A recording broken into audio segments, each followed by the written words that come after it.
പ്രതികൂല കാലാവസ്ഥയും ഷിരൂരിലേക്ക് ഒന്ന് പോവുകയാണ്. ഷിരൂരിൽ തെരച്ചിൽ തുടരുന്നു. ഇന്നത്തെ തെരച്ചിലിൽ കാണാതായ ഗ്യാസ് ടാങ്കറിന്റെ കൂടുതൽ ഭാഗങ്ങൾ കണ്ടെത്തി.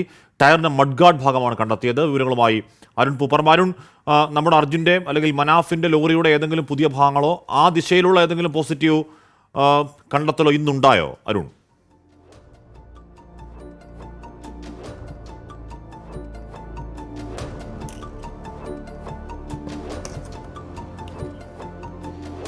അഷ്മി, ഇന്നത്തെ തെരച്ചിലിൽ കാര്യമായ പുരോഗതി ഉണ്ടായി എന്ന് നമുക്ക് പറയാൻ സാധിക്കില്ല. പ്രതികൂലമായിട്ടുള്ള കാലാവസ്ഥയായിരുന്നു രാവിലെ. ശക്തമായ മഴ ഷിരൂരിൽ രാവിലെ പെയ്തിരുന്നു. ഉത്തര കന്നഡ ജില്ലയിൽ ഇന്ന് റെഡ് അലേർട്ടാണ്. രാവിലെ പതിയാണ് ഡ്രഡ്ജിംഗ് ആരംഭിക്കുകയും ചെയ്തത്. പിന്നീട് പല ഘട്ടങ്ങളായി നിർത്തിവെക്കേണ്ടി വന്നു. ഇപ്പോൾ കാലാവസ്ഥ അനുകൂലമായിട്ടുണ്ട്. നേരത്തെ retired major general M Indrabalan അടയാളപ്പെടുത്തിയ, അതായത് ഡ്രോൺ പരിശോധനയിൽ അടയാളപ്പെടുത്തിയ 4 സ്പോട്ടുകൾ അദ്ദേഹം ഇന്ന് വീണ്ടും മാർക്ക് ചെയ്ത് നൽകി. ആ സ്പോട്ടുകൾ കേന്ദ്രീകരിച്ചുകൊണ്ടാണ് ഇപ്പോൾ ഡ്രഡ്ജർ ഉപയോഗിച്ച് തെരച്ചിൽ നടന്നുകൊണ്ടിരിക്കുന്നത്.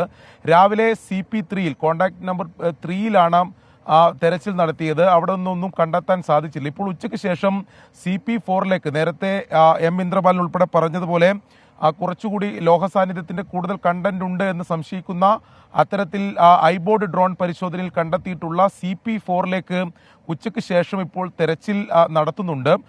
നേരത്തെ അല്പസമയം മുമ്പാണ് ഈ ലക്ഷ്മൺ നായിക്കിന്റെ ചായക്കട നിൽക്കുന്നതിന്റെ തൊട്ട് സമീപം കരയോട് ചേർന്ന ഭാഗത്ത് നിന്നും ഈ ടാങ്കർ ലോറിയുടെ ഒരു ലോഹഭാഗം കണ്ടെത്തിയത്. മഡ്ഗാർഡാണ് കണ്ടെത്തിയത്. ടയറിന്റെ മഡ്ഗാർഡാണ് കണ്ടെത്തിയത്.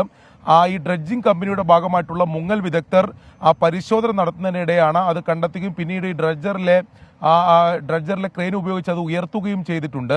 പക്ഷേ അത് അർജുന്റെ ലോറിയുടേതല്ല എന്ന് സ്ഥിരീകരിച്ചിട്ടുണ്ട്. ടാങ്കർ ലോറിയുടേതാണെന്ന് നിലവിൽ ഇപ്പോൾ സ്ഥിരീകരിച്ചിട്ടുമുണ്ട്. ഉച്ചയ്ക്ക് ശേഷം ഇപ്പോൾ അനുകൂലമായിട്ടുള്ള കാലാവസ്ഥയുണ്ട്. CP4 തെരച്ചിൽ ആരംഭിച്ചത് എന്തായാലും അവിടെ നിന്ന് നേരത്തെ ഈ സംശയിക്കുന്നത് പോലെ അവിടെ ഈ ലോറിയുടെ സാന്നിധ്യമുണ്ട് എന്ന കൂടുതൽ സംശയമുള്ള ഒരു പോയിന്റാണത്. അവിടെ തെരച്ചിൽ നടത്തുമ്പോൾ എന്തെങ്കിലും ഒരു സാന്നിധ്യം കണ്ടെത്താൻ സാധിക്കുമെന്ന പ്രതീക്ഷ തന്നെയാണ് എന്തായാലും ഉള്ളത്. പക്ഷേ ഇന്ന് രാവിലെ മുതൽ നടത്തിയ തെരച്ചിലിൽ മറ്റെന്തെങ്കിലും ഒരു പുരോഗതി ഉണ്ടായി എന്ന് നമുക്ക് പറയാൻ സാധിച്ചിട്ടില്ല.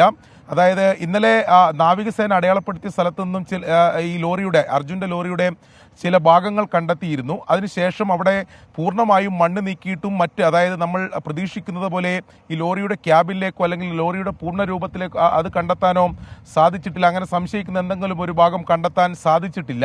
അതിനുശേഷമാണ് തെരച്ചിൽ കൂടുതൽ സ്പോട്ടുകളിലേക്ക്, നേരത്തെ ശാസ്ത്രീയ പരിശോധന കണ്ടെത്തിയ കൂടുതൽ സ്പോട്ടുകളിലേക്ക് വ്യാപിപ്പിച്ചിട്ടുള്ളത്. അതിനാണ് രാവിലെ റിട്ടയർഡ് മേജർ ജനറൽ ഇന്ദ്രബാൽ എത്തി. അതിനുശേഷം അദ്ദേഹം മാർക്ക് ചെയ്ത് കൊടുത്ത സ്ഥലങ്ങൾ അത് കേന്ദ്രീകരിച്ചുകൊണ്ടാണ് നിലവിൽ ഇപ്പോൾ എന്തായാലും തെരച്ചിൽ പുരോഗമിക്കുന്നത്. CP4 പരിശോധന കൂടി കഴിഞ്ഞാൽ, ഇപ്പോൾ നേരത്തെ മാർക്ക് ചെയ്ത സ്ഥലങ്ങളിലൊക്കെ പരിശോധന നടത്തിയിരുന്നു. അവിടെയൊന്നും കാര്യമായി മുന്നോട്ട് പോകാൻ പറ്റുന്നൊരു അവസ്ഥയുണ്ടായിരുന്നില്ല. ഇപ്പോൾ CP4 ശ്രദ്ധ കേന്ദ്രീകരിക്കുന്നത്. അപ്പോൾ CP4 പരിശോധന കൂടി കഴിഞ്ഞാൽ അവിടെ നിന്ന് കാര്യമായി ഒന്നും കണ്ടെടുക്കാൻ കഴിഞ്ഞില്ലെങ്കിൽ എങ്ങനെയായിരിക്കും മുന്നോട്ട് പോകുക? അതിനൊരു പ്ലാൻ ബി ഉണ്ടോ? ഇപ്പോൾ ജില്ലാ ഭരണകൂടം ഇന്നലെ ഈ ഡ്രഡ്ജറിൽ ഈ അർജുൻ്റെ സഹോദരിയെയും സഹോദരി ഭർത്താവിനെയും ഒക്കെ കൊണ്ടുപോയി കാര്യങ്ങൾ വിശദീകരിച്ചിരുന്നു. അപ്പോൾ CP4 ശേഷം എന്തായിരിക്കും?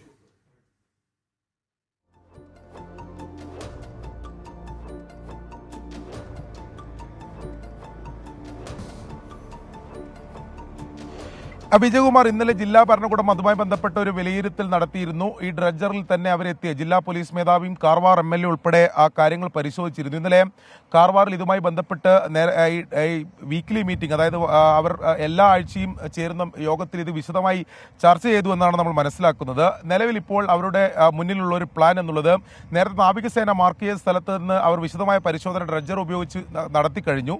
അവിടെ ചില ഭാഗങ്ങൾ കണ്ടെത്തിയതിനപ്പുറത്തേക്ക് കാര്യമായ ഈ അർജുൻ്റെ ലോറിയുടെ കാര്യമായ എന്തെങ്കിലും ഭാഗങ്ങൾ കണ്ടെത്താൻ സാധിച്ചില്ല.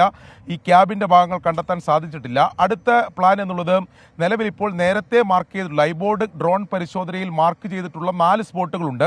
അതിലേറ്റവും സ്ട്രോങ് സ്പോട്ട് എന്ന് പറയുന്നത് ഈ CP4 ആണ്.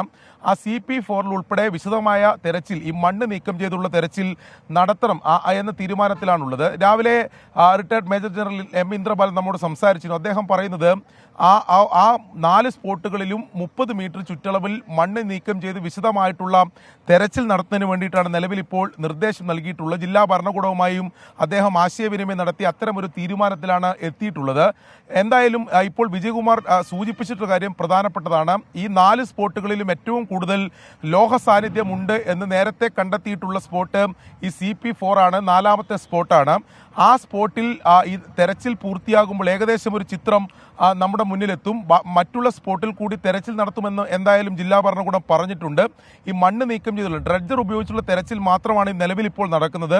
മറ്റെന്തെങ്കിലും ഡൈവിങ്ങോ അല്ലെങ്കിൽ ആ രീതിയിലുള്ള തെരച്ചിലിലേക്ക് എന്തായാലും കടക്കുന്നില്ല. ഈ 4 സ്പോട്ടുകളിലും 30 മീറ്റർ ചുറ്റളവിൽ ഈ മണ്ണ് നീക്കം ചെയ്യുക എന്ന നടപടിയാണ് നിലവിൽ നടത്തിക്കൊണ്ടിരിക്കുന്നത്. അതിൽ ഈ CP4-ൽ വിശദമായിട്ടുള്ള തെരച്ചിൽ ഇപ്പോൾ രാവിലെ പറയുന്ന മട്ടിലാണ് ഇത് അവസാനമായിട്ടുള്ള നമ്മുടെ ശ്രമമാണ്. ആ ശ്രമത്തിൽ എന്തെങ്കിലും ഒരു പ്രയോജനം ഉണ്ടാകുമെന്ന് കാണാം. കാര്യം അത് വലിയ പ്രതീക്ഷയോടെ ഈ പറയുന്ന ക്രാഷ് ഗാർഡ് അടക്കം അല്ലെങ്കിൽ ചില ലോഹവസ്തുക്കളടക്കം അത് മനാഫിന്റെ വണ്ടിയുടെ സ്ഥിരീകരിക്കുന്ന പശ്ചാത്തലത്തിൽ ഇത് ഈ അവസാന ശ്രമത്തിൽ നമുക്ക് പ്രതീക്ഷയോടെ കാത്തിരിക്കാം.